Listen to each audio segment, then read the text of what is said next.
Selamat datang di kuliah Statistika Industri. Perkenalkan, nama saya Muhammad Arya Zamal yang akan menjadi fasilitator pada kuliah ini. Dan pada kesempatan kali ini, kita akan membahas topik berkaitan dengan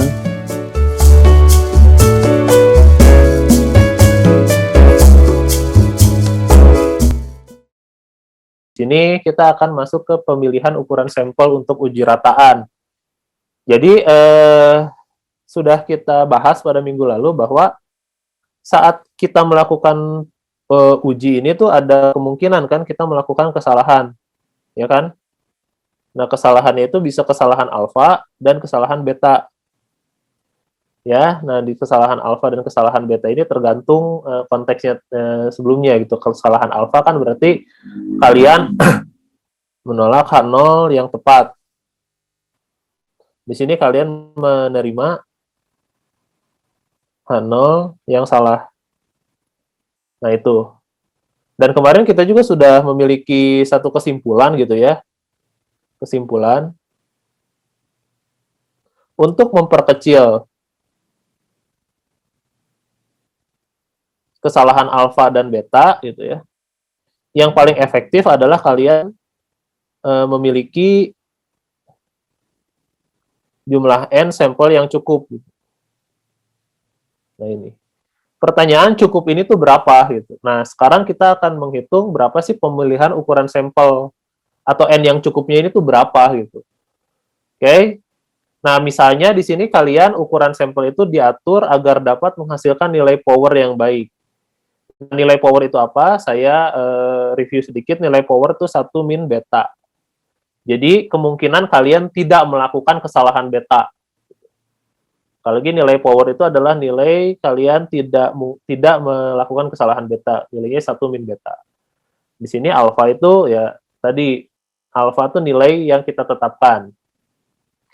Nah, misalnya kita memiliki satu kasus sampel yang dia sifatnya one tail. Variansinya diketahui dan kalian memiliki dugaan H0 mu sama dengan mu 0, H1 mu lebih besar daripada mu 0. Oke. Nah, maka di sini kalian akan memiliki atau kalian ingin mengetahui berapa sih sebetulnya N yang diperlukan kan? N yang optimum. Oke. Pada kasus yang ini, maka kita akan memiliki suatu grafik gitu ya.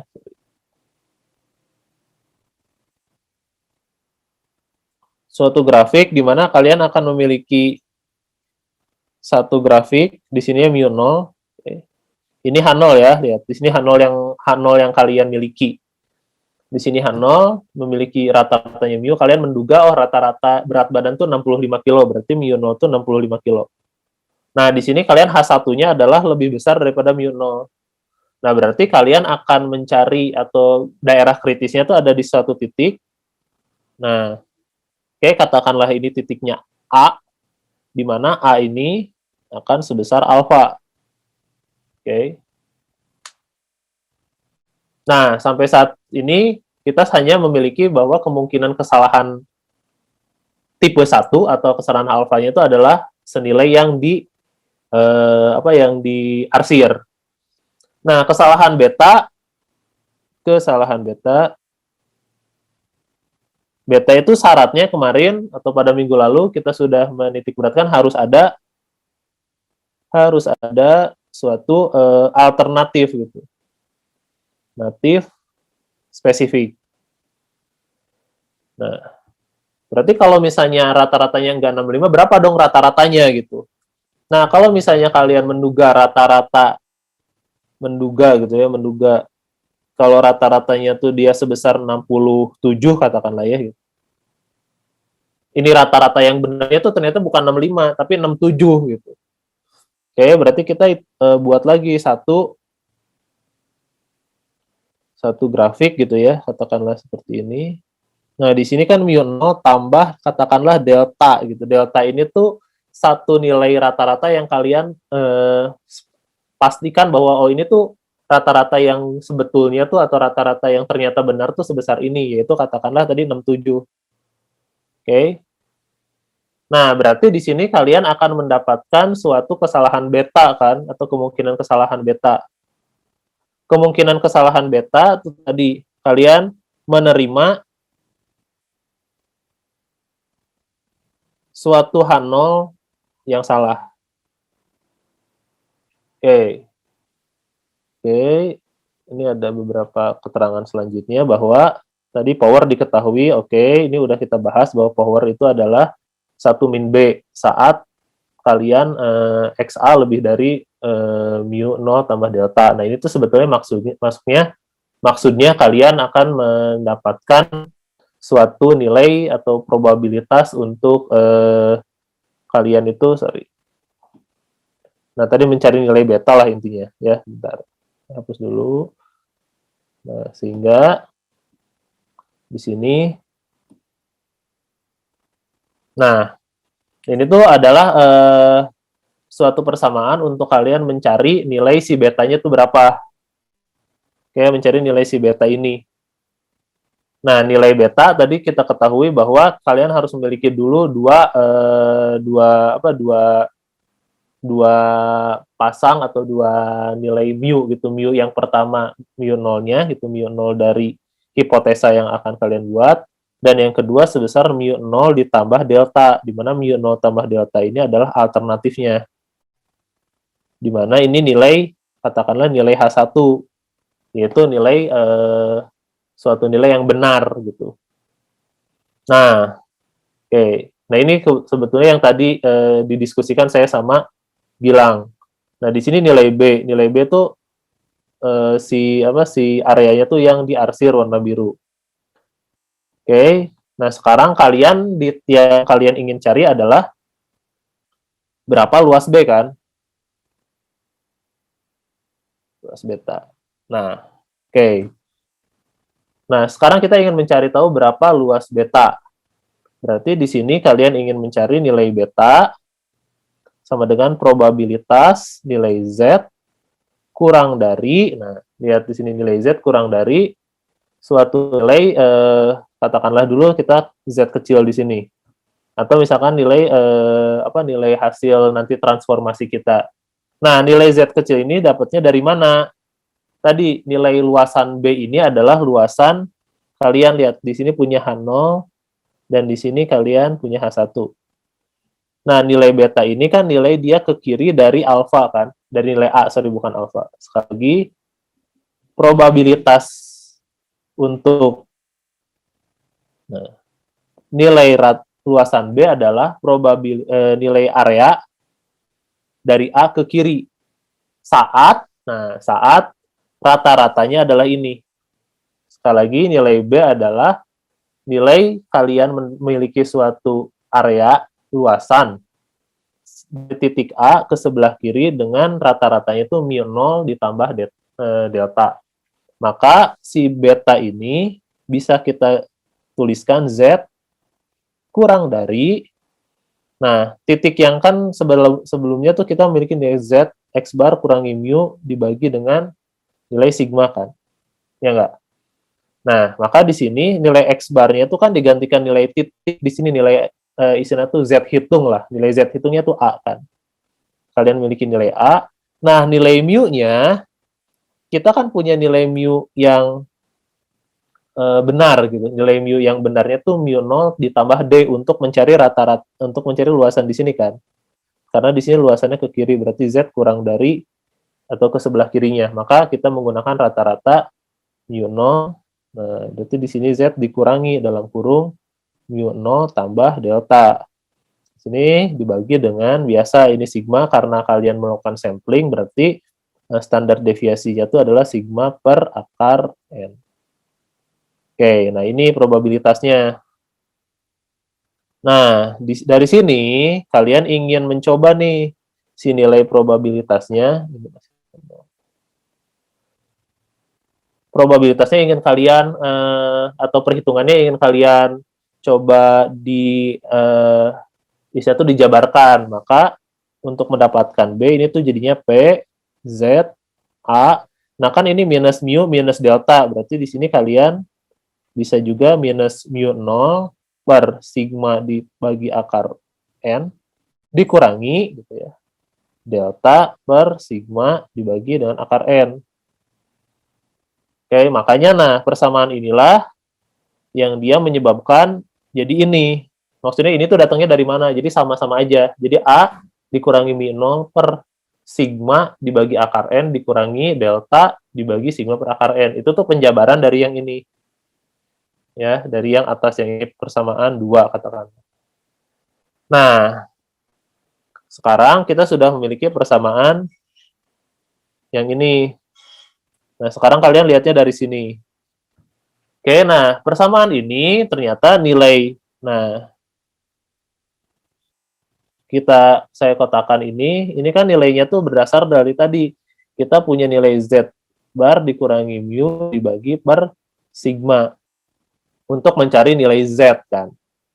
Nah, nilai ini tuh dia sebetulnya sama saja dengan nilai, nah nilainya ini dengan nilai Z alpha. Nah, kenapa ini jadi Z alpha kan gitu. Jadi nilai ini tuh ditransformasikan menjadi nilai Z alpha. Nah, mengapa nilai jadi nilai Z alpha? Lihat, kita punya satu distribusi. Nah, distribusinya tuh dia mu 0 kan. Ini distribusi yang H0 yang awal. Oke, kita memiliki nilai A di sini dengan alpha sebagai probabilitas di sebelah kanan A. Nah, maka nilai A ini atau nilai titik ini adalah nilai titik kritis kan gitu. Nilai titik kritis untuk H0, maka di sini disebutnya Z alpha. Karena kan kalau misalnya biasa kita ada Z alpha per 2 kalau misalnya two tail ya. Nah, ini kan hanya one tail. Sekali lagi di sini hanya one tail, berarti nilainya Z alpha saja. Oke. Makanya di sini nilainya dijadikan nilai Z alpha. Nah, maka di sini P jadi Z dikurangi dengan Z alpha, kurang dari Z alpha dikurangi nilai nah ini nilai si delta dibagi sigma per akar N. Nah, ini nilai delta tuh nilai pergeserannya tadi. Dari 65 ngegeser ke 67 tuh berapa selisihnya kan 2 gitu. Oke, nah sampai sini. Nah, ini memiliki hubungan kalau beta, lihat sekali lagi nilai beta di sini. Nilai beta ini nih, dia juga adalah min Z beta. Maksudnya min Z beta tuh apa? Nah, lihat di sini kan H0 ya. Kita punya sekarang punya dua grafik H1 di sini dan H0. Di sini satu-satu saya gambarkan. Di sini grafik yang H0. Nah, sekarang saya ingin gambarkan grafik H1-nya. Tadi H1-nya kan di sini mu 0 tambah delta. Dan area beta merupakan di sini nilai A. Nah, di sebelah kirinya ini kan. Ini area beta. Atau, nah, lihat ini A, ini mu 0 delta. Nah, di sebelah kirinya tuh area beta ini. Nah, maka kalau misalnya kita punya suatu titik batas atau titik kritis, biasanya kan kalian juga menulis titik kritisnya ya. Kalau misalnya di sebelah kiri kan min Z sesuatu, di sebelah kanan Z sesuatu kan. Nah, karena di sini areanya area yang kedua, maka min Z-nya itu di sini min Z beta gitu. Makanya yang di sini adalah min Z beta. Jadi nilai beta adalah nilai hasil transformasi dari min Z beta. Maka di sini kita memiliki nilai min Z beta. Dan Z alpha tadi kita dapatkan dari yang ini gitu. Maka kita punya hubungan kurang lebih seperti yang ada pada poin 1 ini gitu. Hubungannya jadi min Z beta sama dengan Z alpha dikurangi nah ini.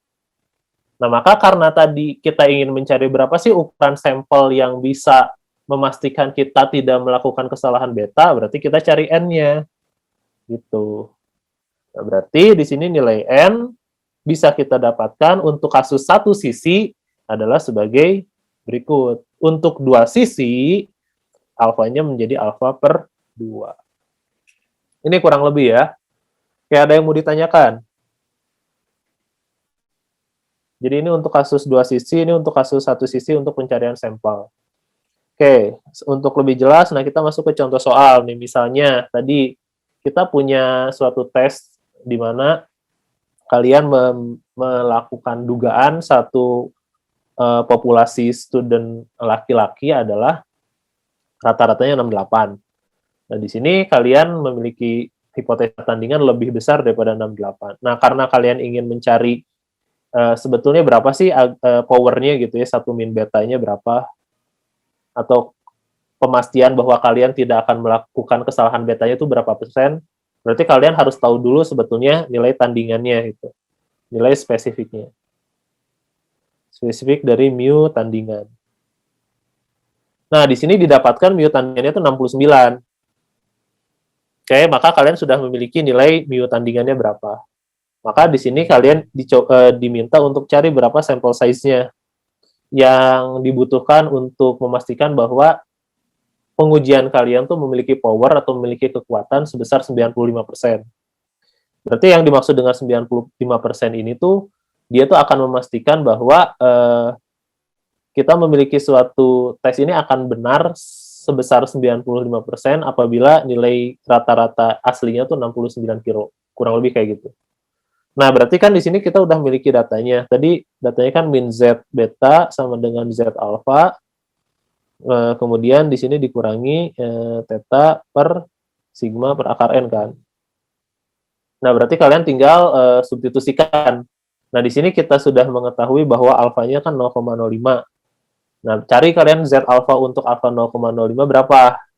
Nah, itu. Terus yang selanjutnya, nah di sini karena alpha juga sama dengan beta, maka Z alpha sama dengan Z beta di sini 0,645. Nah, beta sama dengan 0,05 dari mana? Kan kalian memiliki power 0,95 kan?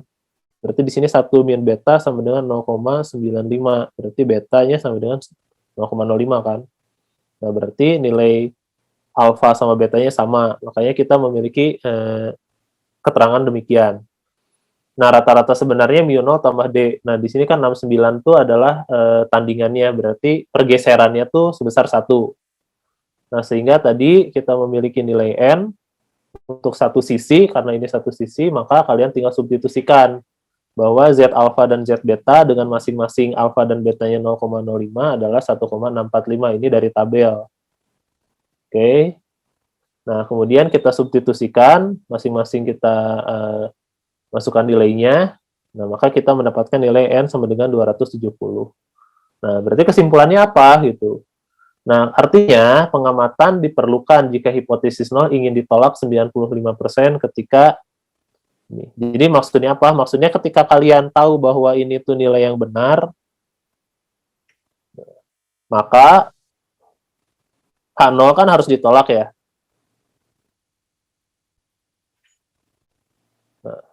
Terus pertanyaannya bagaimana cara memastikannya gitu.